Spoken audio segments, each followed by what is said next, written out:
The transition from the old top earners platforms to the African Consolidated Exchange has been welcomed as a positive game changer. However, there are still many who don't understand why. What comes with the transition and what does it mean to existing and new clients?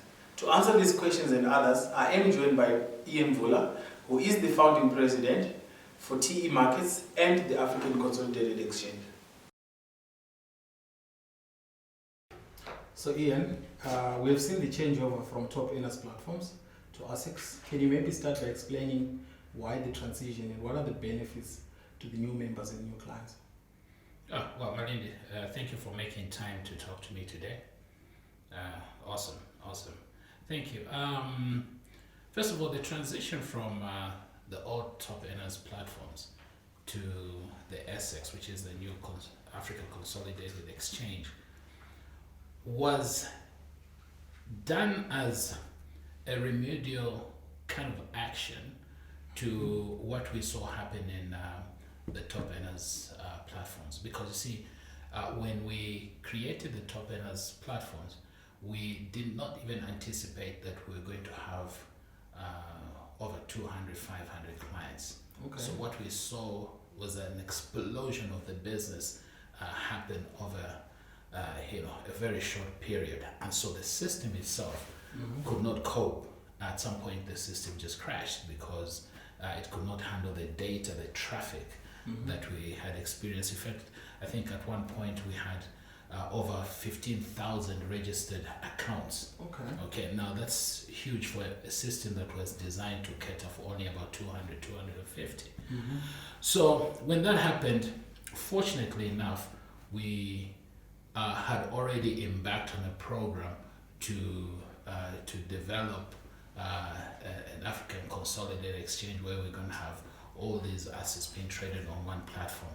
So the ACEX, the African Consolidated Exchange, actually became the solution. I know there is a misconception. Many of our older clients believe that the ACEX was created after the top earners platforms failed to cope with the traffic. But no, actually the project itself had started a little bit longer than that. Of course, the signing on with the developers and whatnot happened almost at the same time. So that's what happened. So the ACEX actually is a solution to a problem of having traffic that was not planned for. But to answer your question, by the way, what was your question? Is it the benefits that you asked? Yeah, the benefits to the new clients. And the benefits is that this system is created to handle millions of accounts at the same time. So benefit number one. Benefit number two is that, remember that back in the day of top earners, we're a much smaller company. With us going to list on the exchange, because we are listing on our own exchange, it simply means the business is big. Members of the public can participate. In terms of the regulated traditional market, imagine we were one of those companies that were operating in the traditional space, and then we went for an IPO and then listed on exchange. It would simply mean that you've grown, you're now going to raise a lot more capital for R&D, expansion, and so on and so forth. So the benefits are huge because even at that point, we'd already been telling our members that we were going to have, for example, our own ACEX Visa card. We were going to embark on projects in the real estate, in the real estate industry, in mining, and so on and so forth, just as a safety net to protect us from unforeseen circumstances. So all those things were happening. So now the advantage or the benefit is that the members coming from top earners is that as we transition to the ACEX, what we did, and of course we did consult extensively, is that we distributed, or we are distributing tokenized assets to our members, and so that is what they are holding.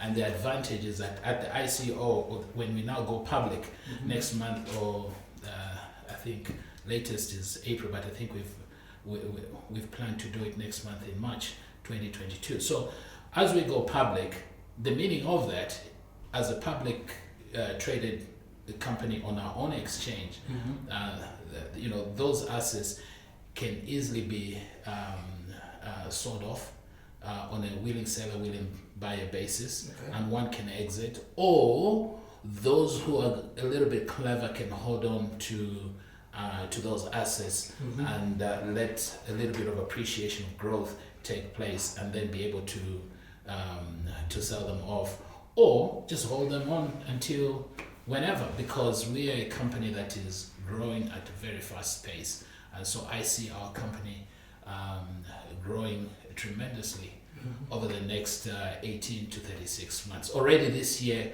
we're planning, and this is just not a pie in the sky, I think we're going to cross the $1 billion mark in terms of value of our whole conglomerate of businesses across the African continent. So that's where it's going, and so those are the advantages. The advantage, plainly put, you're better off having a piece of a pie in a large in a large cake or in a large pie than having that in a small pie. Needless to say, the Top Earners platform, the business modeling, the way it was not sustainable for more than 200, 500 accounts. And this business modeling that we have is sustainable even to cater for 10 million, 20 million clients. So those are the benefits that I can mention. Of course, there are many others that we can talk about. Yeah, so that's what it is, Malindi. Okay. No, great. So what happens to the contracts, the old contracts that were there on the Top Earners platforms, now that we've transitioned to ACEX? Okay, for now, what's really going to happen is, because you see the transition has to be done in a careful, coordinated manner, so that we do not lose some of our old clients, in the sense that our old clients feel, a great number of them, it's not all of them, there is a chunk of them that feel they want to hold on to those contracts. Yeah, there's usually always fear of change in every situation. Yeah, so what has happened is that we've proposed, or what we presented is in the terms of in the change of the terms and conditions, we've extended the contracts to end in May. Some of them actually going to end in June. But technically speaking, what is happening is, look, as we go public on the exchange, on our ICO, it means that those contracts, technically speaking, they've fallen off, because what is happening, just as it is in the traditional space, in the brick and mortar exchange, when you buy a bite-sized share in a company, the listed company, let's take for example, you buy in Facebook or in Alibaba, okay? You, at any point, if you want to exit that investment, you could either sell part of it or all of it and exit, by just placing a limit order or going to talk to your stockbroker to do that for you if you don't know how to do it. So it's the same thing that we are going to see. Once that functionality is made to go live on our own platform, what we're going to see is those members that want to sell off their assets, they can just place a limit order and sell off the assets and exit the platform, or alternatively hold on to those assets, or just sell a tiny bite size and be able to live on the appreciation. Because remember, as we go public, sometimes the share price, but in this case the token pricing of the 10 coin, our own coin, sometimes it immediately shoots up, it goes down, and then it takes a steady northward trend. So what we might see is that, okay, fine, if it does shoots up and starts taking a northward trend, what would you do as an investor? Well, you would hold on to that and start selling off, offloading just little bite-sized amounts so that you can live on that and let the rest of it grow, rather than to offload everything perhaps at a disadvantaged price. Because should the price take a southward dive before it goes north, because that always happens, or usually it happens at an ICO or at an IPO. We saw that happen with Facebook. The price went down before it went up. So that it could happen. So should that happen, and we don't anticipate that happen, what you don't want to do is to quickly offload because you are disadvantaged yourself because from just that price going down before it goes up. So you might as well hold on and then start living. Yeah, you spoke about brokers that are very common in the traditional stock exchanges. Are you also going to be having brokers on this? Oh yeah, it's one element that we haven't really been pushing or promoting to our old members and going forward to the new clients that are coming on board. But what we are now planning to do in the next few days is to start identifying qualified brokers. Look, we're operating in an unregulated space. Right now, as we record this, the crypto market, the crypto industry is largely unregulated around the world, but we're going to see regulation happen. So at this point when we're recording this, I hope you're not going to be watching this in 10 years time, but maybe then. But as we record this, it's unregulated.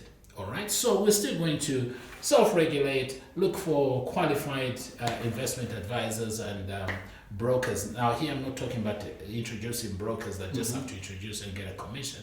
I'm talking about people that are qualified to tell you how to do. So those brokers that we are going to identify and build alliances or partnerships with us, they're there basically to assist, players in the market that want to come and participate on our exchange, but they are unsure or they just do not have enough skill knowledge on how to play the markets, on how to get the best out of investing on an exchange such as ours. So the brokers are there to assist them, to give them advice when to sell, when to buy, when to exit, when to because what we see sometimes is that from the old platforms we somehow had a great number of clients that came on board that have never invested in in the traditional stock market, because you see the way the exchange operates, it basically mimics or mirrors what's happening in the regulated space. So we see that people that have that experience have had that experience with somehow participated in buying or selling of shares or traded forex or commodities of some kind. They're not even really bothered. They're even looking forward to, hey, when are you going to switch on this feature? I want to make a lot more money. But those people that are just clueless, they've just never done it, an exchange is some kind of a pie in the sky. They just don't even understand the benefits. So we're trying to be inclusive by getting brokers to assist those people to understand, say, hey, this is a big deal. This is a consolidated exchange that encompasses a Pan-African sort of outreach program. So it's huge, it's big. It's just that you get people that really don't see the benefits, and so you want to get brokers to assist them to understand where the real value is. Yeah, so and I'm sure for the ordinary public who are going through the launch on the 17th of December, they would really want to use the brokers, because you made it well known that your platform can be accessible to an ordinary Joe in the street. Oh yeah. So so you're right. That's the whole point. As we launched the exchange on the 17th of December last year, we should have at least brought in, I think that's a mistake we made, we should have at least brought in a few brokers, introduced them to the public, and got the public to understand who they can be working with. But look, not all is lost. What we're going to do in the coming days, we will be listing the vetted brokers, and members of the public, just watch out. Make sure it's a broker that is listed on the exchange that you deal with, and not someone just coming from, and claiming they're a broker, and then they end up giving you the wrong advice or take your money and run away. So you just got to be careful when it comes to that. It should be a listed, vetted broker that is on our exchange. Yeah, and one of the things that the CEO of T Markets, Peter Mashero, mentioned on a post-launch interview, he spoke of the ACEX index. Can you also maybe shed light on that, because it might be something new that the person who was following the launch does not really understand what the index is. Yeah, well, look, the SS index is basically a makeup of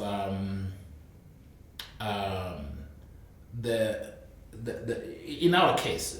First of all, let's unpack what happens in the traditional space. Okay, let's look at the US. 30. Yes, if you look at the US 30 or the Dow Jones, you have 30 most traded or best performing,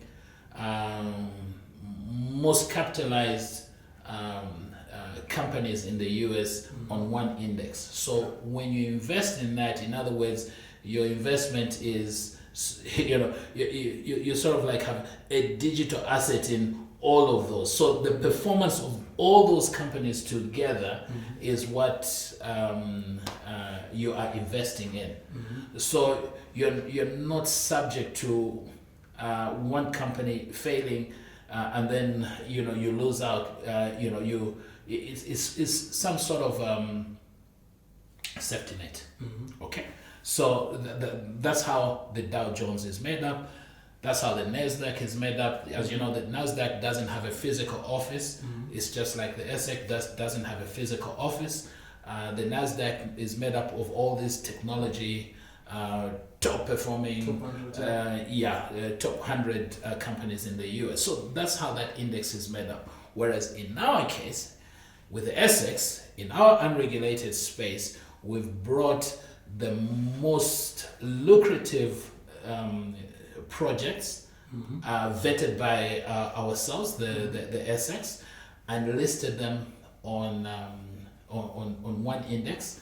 And those companies are the ones, for example, our own companies, the most lucrative ones, we've listed them there. We've got other companies that we believe aren't that lucrative. We've not listed them on that index. So that is how our index is made up. We have a few that are being vetted at the moment that we might throw into that basket to make up that index. And so members of the public can invest in the ACEX pools, or what we call the ACEX liquidity pools. Basically, that is an index. So you have an index 1, 2, 3, 4, 5, 6, and that is what's happening. And that is actually what is going on here. The old top earners members, they actually have a bite-sized tokenized digital asset in all these.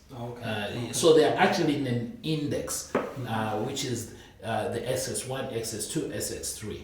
Okay, so the overall performance of these companies, this is where the dividends are derived from to pay them. So some of these companies have not started, they're not into production yet, but the few that are generating a bit of revenue, that is where the revenue is coming from where we're declaring the dividends to pay the members. So as, for example, the mining goes into production, as the real estate transactions that we've closed come to a closure in terms of monetized, what we're going to see is that a bit of that profit will be declared as dividends and is distributed to the members. So dividends on our ACEX exchange work almost the same way as it is in the traditional space. In other words, the directors of the company have to declare a portion of what they've made, and it's not mandatory to actually even declare that. But anyway, they declare that, and that is how it is distributed to the participants that are holding those tokenized bite-sized assets. So that is how it's going to work, and that is how it's working even on the index in those. So it's not fixed income. I know a lot of our old members are still stuck to the fixed. But this is a huge advantage because you see, you also have the growth of the term coin itself, the main medium of exchange, our own currency on the exchange. As that grows, their assets grow. So they end up getting a lot more. In fact, what I know is that over the next 6, 12, 18 months, people are going to make a lot of money. Needless to say, people did make a lot of money in the old top earners platforms. People bought houses, people bought cars, people educated their children. I know several people that made a lot of money. We even made a few millionaires out of that program. And in this program, I think we're going to make hundreds of millionaires over time. It's just that we've got to continue sharing the benefits of investing on the ACEX to a lot more people, so that a lot more people understand. Because when people don't understand, they actually end up leaving money on the table and walking away holding a bag of nothing. But here, I feel it is our duty to keep informing, educating those people that don't understand the ins and outs of and the benefits of investing in a public listed company on a platform such as the ACEX. Okay. Through a tokenized digital asset. Yeah. So since the 17th, when you launched, have you declared any dividends up to? Oh yeah. The good news is that last Friday we started. What's today? The 21st, isn't it? Yes. I think the 18th. The first dividends went out. Okay. I think there's. But look, because we have large numbers of players that are staked in our old platforms, this is being done in batches. So people just need to be patient, and we're using a manual process at the moment. So as we go electronic, that just will distribute electronically into everyone's wallet, and then people can withdraw. Needless to say, those with the ACEX cards can, I think it will be the most efficient way to draw dividends, and they can go and draw that from an ATM or just swipe at a point or so. But look, the point is this: we keep talking about dividends. There's another way to make money. It is from the growth. This is from trading those digital assets within the exchange, and you pick small little bite-sized profits from the difference in pricing. In other words, some kind of an arbitrage trading. So if you know how to do that, and the brokers that we're talking about know how to do that, people are going to make a lot of money.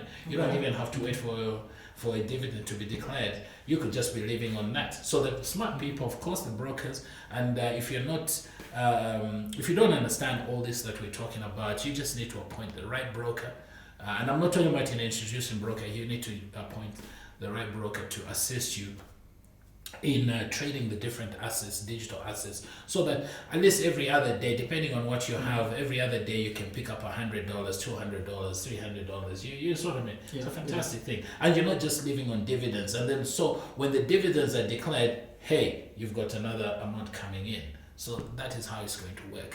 And needless to say, our dividends and our programs offer what is known in the market as extreme dividends. So we only go for very lucrative projects. Of course, there's risk where there is that kind of a dividend coming from. There is some associated risk. As you know, the crypto industry itself is risky, very volatile. People that come to make money in the crypto industry already understand that. We've just seen Bitcoin in the last few days drop from $43,000 to one coin to something like 38 in just a matter of 72 hours. That happened. So you have that. But volatility, as you know, is our friend. And even the traditional market, there is also risk associated. But I wanted to take you back and talk about the issue of creating awareness. You spoke about the use of brokers to actually assist those who are not very much knowledgeable in trading these assets. Instead of waiting for dividends, they can be doing some trading. Do you have any programs within TE markets that you have maybe on a constant basis? It can be weekly. Well, we have an academy within ACEX, and we have a partnership with a friend of mine in Uganda, and we will be talking to him to see if he can be providing a lot more training materials on these programs, on how to make money on the ACEX, trading these digital assets. And for those, like you said, that are not that knowledgeable or just don't even have the time, because you could, for example, these days I'm extremely busy, so I rely on other people to do a bit of trading, so I don't trade, because it does take a bit of concentrating and reading the markets, the fundamentals. So if you don't have the time, you can appoint someone to do the trading for you, and that broker needs to be qualified, because should they make a mistake, we don't want you to be fighting with your broker. And so if you do appoint a broker, give them the space to work. Don't keep calling them. In other words, don't keep watching the seed to grow. It might not grow. Give your broker time and let them make the money for you. And then, but if you get a good broker, they'll be able to, because they'll be able to trade the forex market, the crypto market, the commodities market. They can trade different digital assets. I mean, tokenized assets on our exchange, on the listed projects that will be there. So that's how it's going to work. Okay. And do you have any recommended brokers that you might want to share? Right now, I wouldn't want to recommend. I mean, to mention the brokers that we are going to be still vetting and all that. But once that is done, we're going to list them on the exchange, and their contact details and all that, or Facebook page or LinkedIn page, or those details. Their email address, phone numbers will be there, and people can contact them to assist them. It's just like the merchants. We have a number of merchants that subscribed to our merchant program on the exchange. So we're going to list those merchants. If you want to draw some funds from any one of your investments on our exchange, you can draw that from using a merchant, and the merchant can pay you in a fiat currency. In whatever region that you're in. So that's how it's going to work. Yeah, so exciting times, and I look forward to where we're going. The ACEX is our flagship project at the moment, and it is a game changer for Africa.